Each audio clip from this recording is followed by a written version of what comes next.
अभी की सबसे ताज़ा खबर दोस्तों, आप सभी को बता दें कि भोजपुरी एक्ट्रेस सीमा सिंह का नामांकन हुआ रद्द। अभी की सबसे बड़ी अपडेट आ रही है दोस्तों। अगर आप लोग हमारे चैनल को सब्सक्राइब नहीं किए तो पहले हमारे चैनल को सब्सक्राइब कर लीजिए, क्योंकि हर लेटेस्ट न्यूज़ इस चैनल पे आप सभी तक पहुंचती रहेगी। तो आप सभी को बता दें कि भोजपुरी एक्ट्रेस सीमा सिंह का नामांकन हुआ रद्द।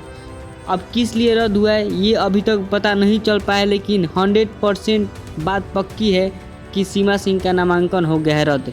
सीमा सिंह के बारे में आप नहीं जानते हैं तो चलिए हम आपको बताते हैं।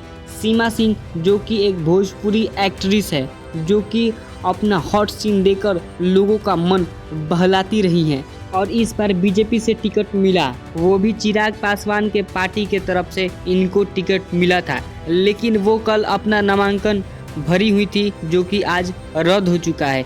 किस कारण रद्द हो चुका है अभी तक ये बात खुल के नहीं आया है। चिराग पासवान के टीम से खड़ी होने वाली सीमा सिंह, जो कि पावर स्टार पवन सिंह के साथ पता ना जाने हर एक भोजपुरी में हीरो के साथ काम कर चुकी हैं। अपने दिनों में सीमा सिंह ने भोजपुरी में एक अपना ही अलग ही जलवा बना के रख दिया था, अपने हॉट सीन्स और बढ़िया मोमेंट देकर। लेकिन इस बार ये बीजेपी से चुनाव लड़ने की फैसला की। देखिए आगे क्या होता है, इनका नामांकन में क्या सुधार होता है, क्या होता है। जैसे बात निकलेगी आप सभी तक हम पहुंचाते रहेंगे। तब तक हमारे चैनल को आप लोग सब्सक्राइब कर लीजिए। धन्यवाद।